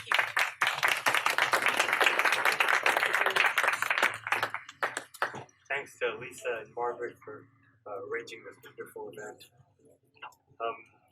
I'm going to read two poems from the anthology. They were written many years apart, but I think of them as sort of kin after seeing them in the anthology. The first one is about planting an apple tree. Many years ago, I had an apple orchard, and and planting it was a really wonderful experience for me. So this poem is called "Not Children." I know, but let me describe how gently I pulled apart the plastic, the cowl, how the plastic split at its stapled seam, revealing wet, olive-colored bark. I'm not exaggerating when I say I've never seen anything more beautiful in the human body, though it did most resemble human skin. Let me talk about the winnowing of fingers through barrows of the local clay cut with composted horse manure. Fingers, arms, up to the elbow, sifting, mixing, breaking up clumps of the compost, feathering it over heavy clay, aerating, leavening, darkening. Let me describe the speckled brown, how the mixed medium had richness, felt good on the palms, soft on the soft parts of the body. Now imagine yourself with me, lifting a tree from the plastic, extricating a single sapling from the bundle, how your fingers relearn gentleness, unlacing the hair of roots from other roots. How, in the manner of a mother washing a child, you touch the most vulnerable parts of the tree, the places where it would be frighteningly easy to choke off life. And now let's stand together. Lift it from the plastic and wash it down again, the pressure of the hose blocked by your palm, so water falls easily on the young trunk. Its place in the world is prepared. Bring it over, rest it in as if into human arms. The earth will love the thing no more than we do. And now imagine yourself with me, stepping back from the planted sapling. Feel how you steep and rise, how your chest fills, and then the slow, steady release of air. So the second poem I'm going to read is about a grapevine, something else I planted. So this poem is less happy. This poem is called Catawba, which is a little wine grape. You know, in the grocery store sometimes when you enter, or, you know, there'll be like these little grapes in cartons. Well, those things will get really big, you know, and produce grapes. So that's how this poem, the grapevine started. Catawba. They do it overnight, the Catawba tendrils. Reach and wrap the wire above them, grow and curl, extend and expand. They reach blindly, because how else could they reach? And find what they didn't know was there, what's been arranged for them, the perfect structure for their needs, or as perfect as this man could make it. What happens in darkness in a single evening? Let's not call it passion, not compare it to human bodies, which also can reach unseeing for each other. Let's not think how conducive the fixation. If I decide a tendril's not landed right, I can undo it carefully, maybe half the time. The other times result in damage. Let's not call it passion, not compare it to how men can hold each other in the dark, can coil each other's bodies in a green fastness, the interlocking of a desire more fierce than simple need. We know need. We pass its debased currency daily. We know what blandness its worship comes to. But do we know this? Overnight, the instinctive triple coil of a thin tendril, such fierce binding. Let's not call it passion, not be implicated in its dumb green living, not take it as just another reminder from the natural world of too much mind, how often it fails us. Thank you. And now we'll hear from Aaron Caycedo-Kimura. Did I get it wrong? Opposite order. Yeah, you're coming up. Wonderful. Thank you, Aaron, for being here. Hello, everyone. Thank you, Lisa. Thank you, Margaret. Very happy to be here. Very happy and honored to be reading with a wonderful group of poets. The first poem I'm going to read is the one out of the anthology. And it's a poem about my father. My father, he was born and raised on a farm in Southern California, in San Gabriel, in the LA area. And that's where he and his family lived before they were incarcerated into the internment camps during World War II. My father eventually became a physical therapist by profession, but he always remained a farm boy at heart. And that's what this poem is about. And it's entitled Hand Telling. He chuffs his shovel into soil with the sole of his right boot, more dried mud than leather. He balances full weight, both feet on the shoulders of the shovel. Gloved hands rocking the handle, blade prime packed clay. He levers a clod, turns it, hacks it, repeats down an 8-foot row to his right. The smell of earth takes him back to San Gabriel, the family farm of rented acreage before the war, before Executive Order 9066, eviction, incarceration. After tilling 4 beds, he plants the shovel upright like a gnomon, marking time, rests on the pine bench under the pin oak. He takes a swig from a can of Coors, surveys his garden, never needs to look beyond his fence.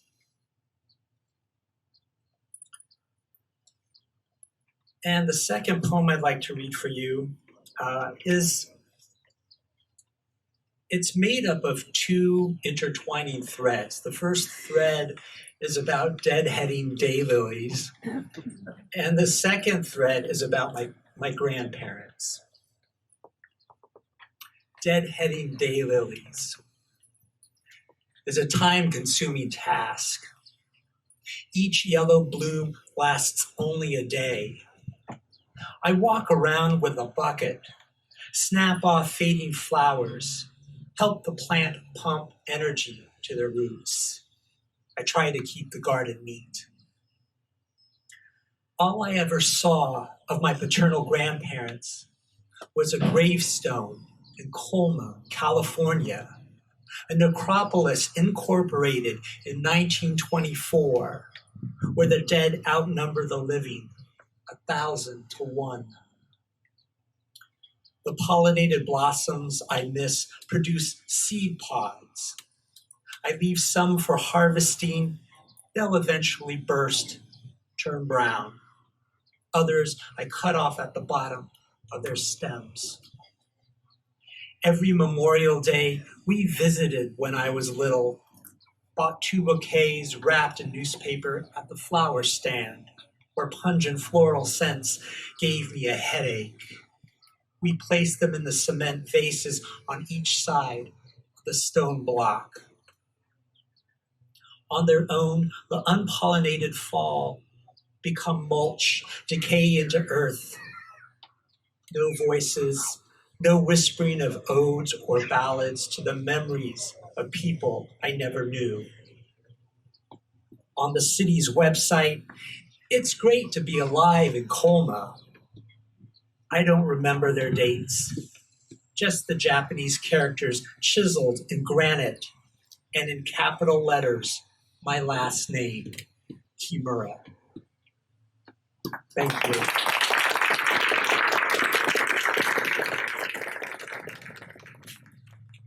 The final of our guest poets of our anthology, Waking Up to the Earth, is Luisa Caycedo-Kimura. Please come up and join us.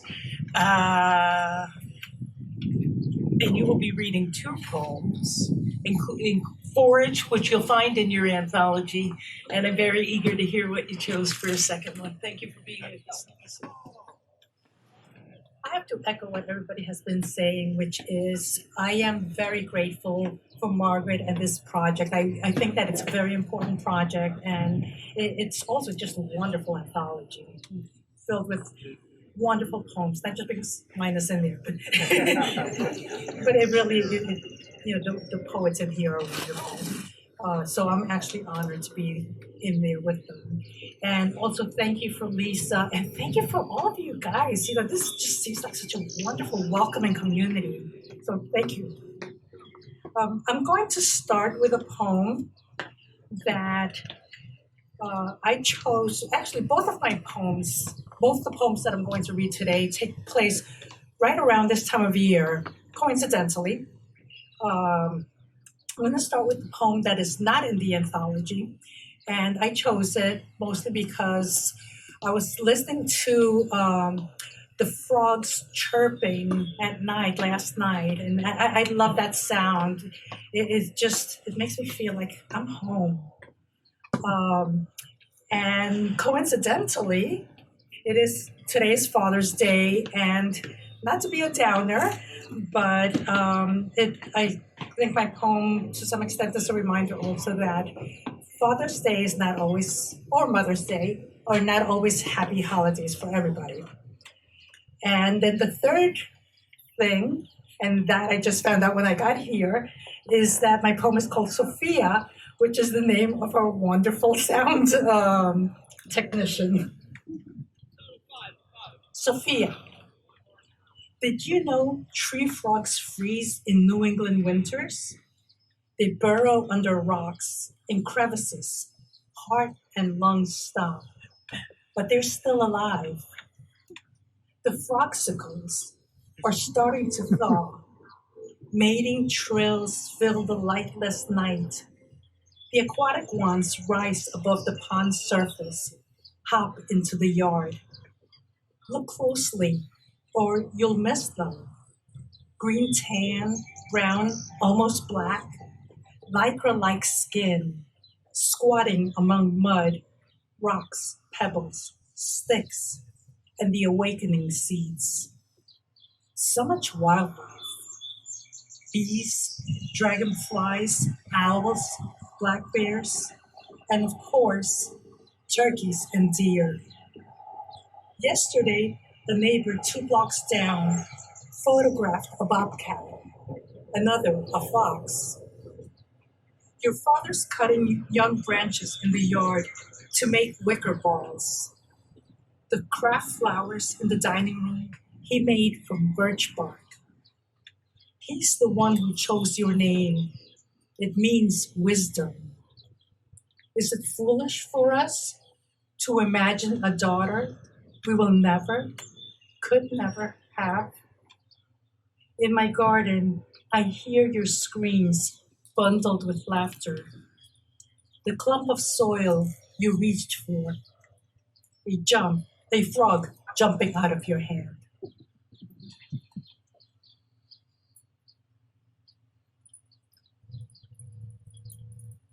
Then this poem is in the anthology, Forage. I turn clay soil, mound rocks, squeeze grubs with my fingers.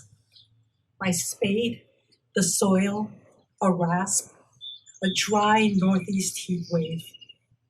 When I was 5, Mama chopped my hair. Niña salvaje, wild child, always in a tangle, holes in your jeans, grass stains on your sweaters. Through my hair, wind, dust, twigs. Impatient bumblebees, you know we'll have flowers. I pull cracked grass, plant deep-rooted cowpeas, mustard, crimson clover, watch for the stealth of a screech owl in flight. Write a letter to my dead mama. How does one awaken this conflicted land? Last night, a black bear in the neighbor's pool. Last night, I almost held berries for it in my hand. Thank you.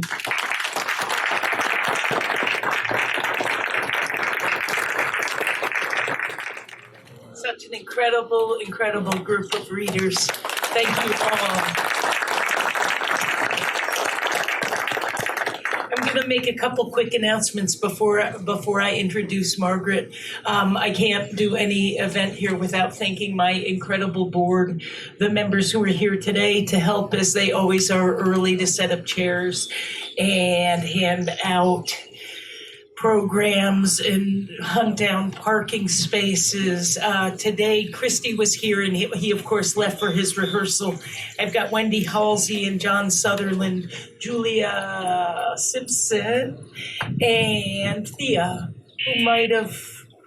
Thea Moore has been on our board of directors, and is attending to a very important family event with her sister this afternoon, so she had to leave early. I also need to thank our additional volunteers, Kate Moffett. Hi, Kate. Thank you for helping. And Jim Marshall, who's been videotaping our performances since we started 27 years ago. And I also want to thank Charlie Ewers, who not only helped by reading Vivian Shipley's poems, but who also helped us haul chairs and tables earlier in the afternoon. I also want to thank every member of the audience for being here, in particular those of you who continue to support the Arts Café Mystic year after year after year after year. We couldn't do it without your wonderful support and your beautiful faces. So thank you for being here. Margaret Gibson, as you know, because she's not really a stranger to our stage, is a force of nature. When Christy first introduced me to her work years ago, he said, I think Broken Cup is the finest, collection of poetry I've ever read, cover to cover. Each book seems to have that effect on its reader. Several of Margaret's books are on the last table. You will not find The Broken Globe because we were going to be featuring Margaret in September at and in the fall, we will be shifting to our Friday night forum and meeting again back in the main gallery of the museum. So we'll take a break in August and then resume our fall series with Margaret reading from her amazing new collection. Margaret spoke a little bit about the anthology in her introduction. I'm sure she'll speak a little bit more about it now.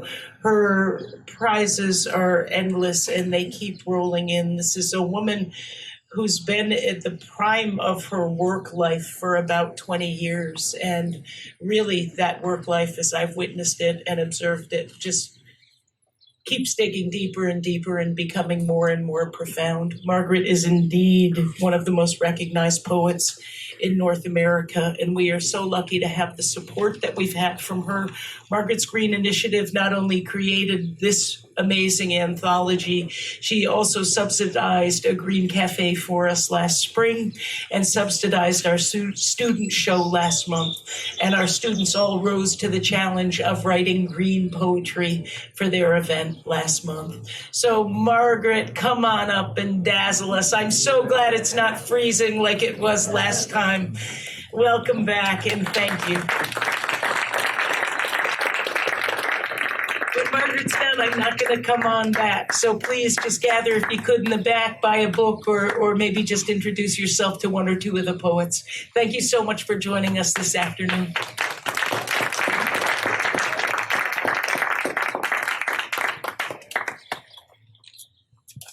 you dazzled? I asked John before we left home, do I look like a poet or do I look like a very elegant beetle? Can you all hear me all right? Okay, great. Lisa asked me to read a couple more poems in addition to the one that closes the anthology as a way of introducing the glass globe. But I'm a little worried about you folks. Do you need to stand up and shimmy and shake or hum a little bit or anything? There's an honest woman. That's great. If you need to stand up or whatever before I start reading poems, please do, or just, because it's been a long sit. I also, while you're stretching and doing your yoga in the air, I just want to say thank you to Arts Café Mystic for being here, and to Lisa for her incredible generosity of spirit. I do have to say she exaggerates. I did not recognize myself in that introduction. And one more little aside before I start reading. Sometimes when you go to readings, there's an awful lot of, when there are poets around, there's a lot of shop talk and poetry talk. You know what we were doing when we were signing books? We were talking about our gardens. And something that I said in the introduction was that the word humility is related to the word for the earth, humus. And I think there we are with our hands in the, and our digging tools in the soil in the last three poems we read, and the kind of wonderful humility I think that poetry have, poets have, to put language first and to train their attention on, in this case, the earth itself, in this anthology.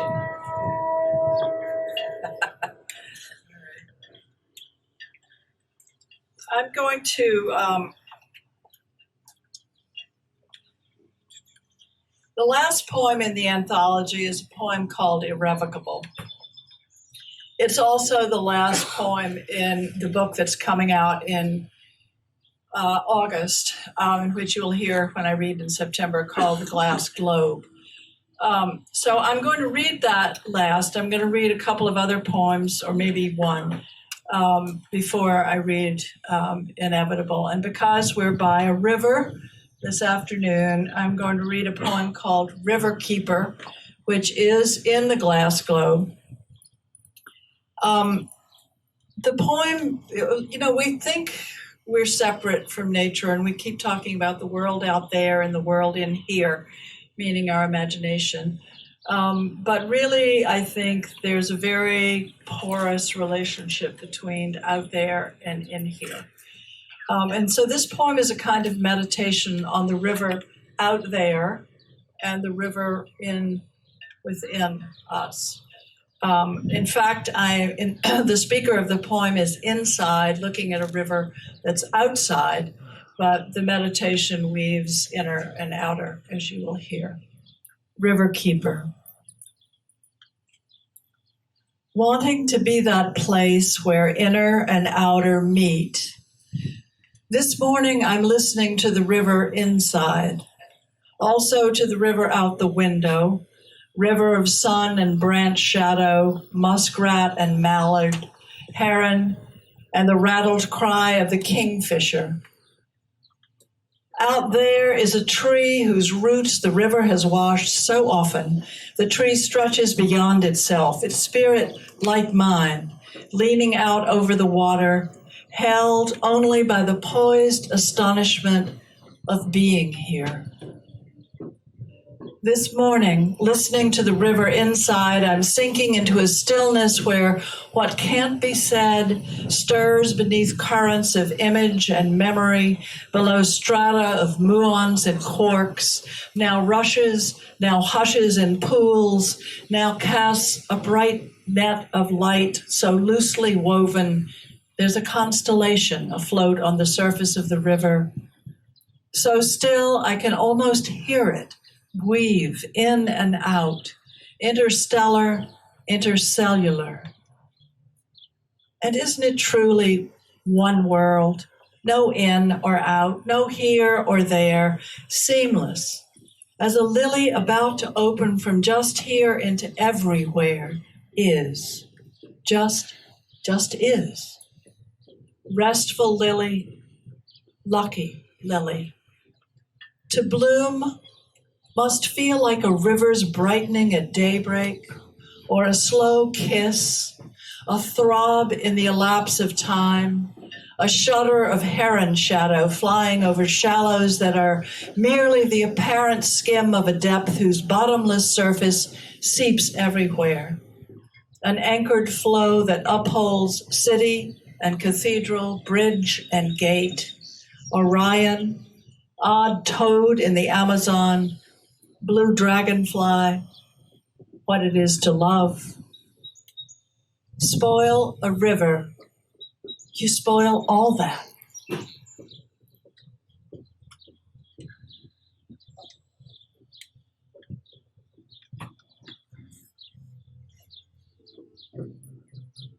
You heard so many poems this afternoon that focused with very loving attention on some other, whether it was the process of planting a tree or a fox in December snow or whatever. This poem is taking wants to focus on the earth. It's called Because the Earth. It's also in the glass globe. And in keeping with the last poems in the second part of this these readings, this is also a poem that begins with planting something. Because the earth as we know it will end, I plant dahlias. And because dahlias will fade, in late fall, I dig up their roots to make a potion that dyes my scarf of white silk the color of the earth.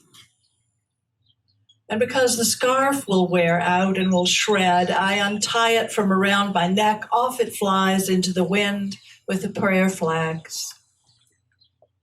And because my neck will someday not be needed to hold up my head, I take down a recipe for stock, good bone broth. And because my head takes stock of each leaf as it settles onto the dark, shining surface of the pond, I reach for an invisible spool of red cord, knot the cord, and begin mending the net we've torn.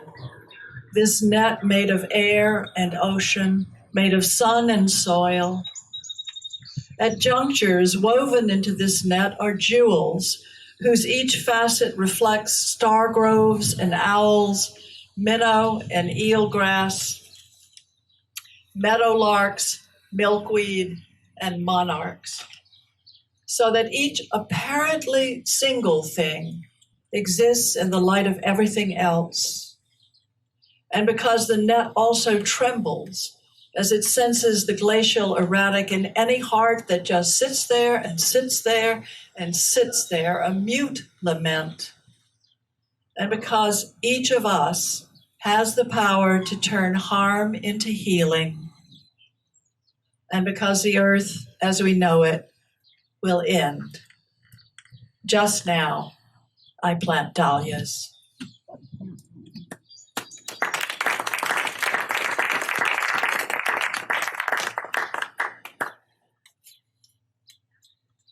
And because the earth will end, as do all books and good poetry readings and lives and moments, I'm going to read a poem called Irrevocable. This is also a kind of a list poem.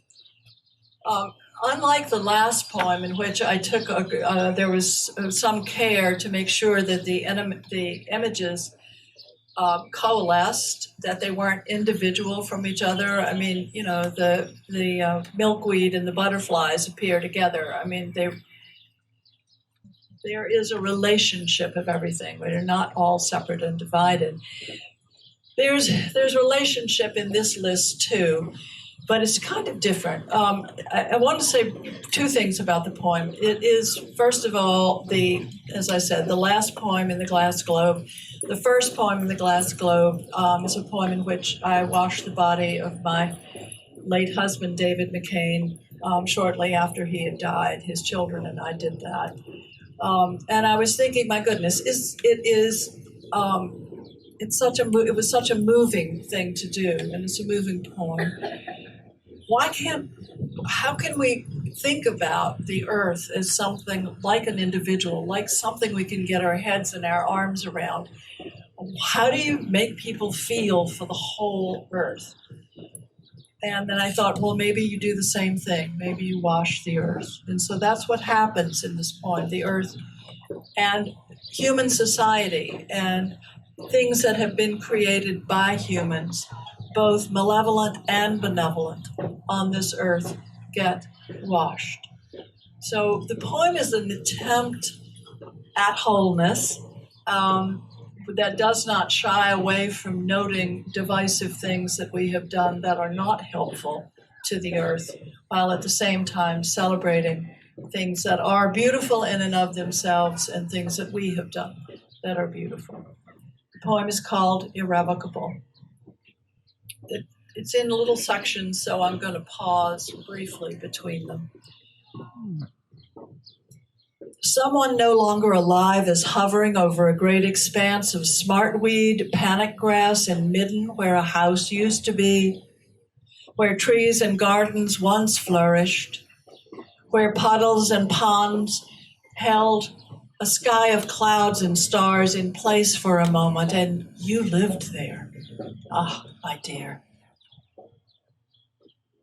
I speak from the liminal space where your beloved's last barely audible breath slipped into your body.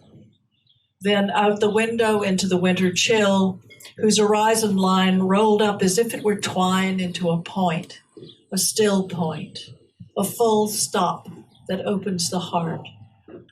From that point, I speak. As once you washed the body of your beloved, let us wash for the last time this one earth, this only and only once, for once and for all earth, as if it were a lover who has died, and we, not knowing what to do, at last must wash the poles, north and south, where long ago the ice cracked open, sheared off, and melted. Last, the mountain peaks. Last, the crown of oaks and maples on whose bare branches long strips of torn plastic flutter. Also the steeples, the turrets, the domes. Last, the open fields and meadows, wash them clean, the vast desert and its last oasis, riverbeds and shrunken rills, ravines and gullies, the rocky promontories from which we viewed the sea as it rose to cover the cities. Last, the cities, submerged full fathom or in low tide, only the towers and the tips of the high-rises winking up. Last, the sidewalks, shop windows, market stalls. Last, pebble, shell, and skull. Last, lark and satellite, wash them, and the field of broken mirrors. Last, the house. Last, the bed. Last, the hills of midden and their treasures, a button, a seed, a feather, a zipper, a chip of china plate. Last, the nose cone, the black box, the trawler, the landing gear, the microchip, the missing part. Last, the kiva, the sweat lodge, the drum. Last, the prayer rugs, the pews, the cushions, the seat of enlightenment beneath what remains of a small tree's spreading canopy. Last, the factories, the foundries, the mills, the maze of subway tunnels, the turnstiles. Last, the eye of the needle through which we could not pass. Last, a gun, a mine, a missile. Last, a bridge. Last, middle C on the piano. Last, a cello, a violoncello, in particular the Sonata for Violoncello No. 2 in D, Opus 64. Precious because it was the last music you listened to. Precious because like the last word your beloved spoke, you didn't know it was last. Last, the pattern of fish displayed on ice and their many-eyed, one-eyed gaze. Last, the last whale beached on the shore at Truro. Last, the glint of an eye in the periwinkle, the lovely, sinuous ripple of a reclusive snake. Last, the chemicals, the vitamins, the pills, the chemicals.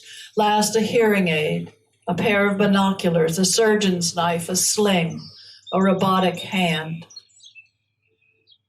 Last, to list only a few from the multitude that perished: fox and laughing gull, swallowtail and hawk, lion, panther, giraffe, mosquito, trillium, hummingbird, hibiscus, owl. Last, the very last line in a poem by Rilke, the line you can't forget the ache of, the line you didn't enact, not one syllable of it. You must change your life. Space, of course, lasts. I walk upon it as one would walk on a tablecloth for a table no one will set. What's left of my eyesight is dimmed. What I hear is only wind, and that muted.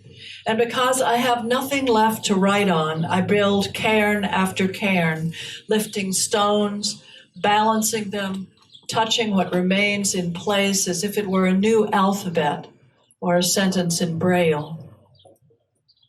You are listening to the last of the earth's last rivers and mountains. Do you know that? These stones, these silences, the last words held in mind for a moment as if they were a net of fireflies shimmering in a summer field one can't tell apart from a night sky and stars. Wash them. Each stone, each firefly, wash them clean. This one, a love cry. That one, lament. And the last one, the wing of a warning you might still be able to hear, just as once long ago you caught the smoke of the oracle rising from a rift zone at the center of the earth. If these cairns, these stone syllables survive, there may be no one left to read the poem they make. But if by chance there is, let the stones be read aloud so that a human voice might widen its reach, floating off to the stars like the ringing through of a great bronze bell, like the audible layers of birdsong gradually moving west as dawn brightens, or used to, and the great earth turns.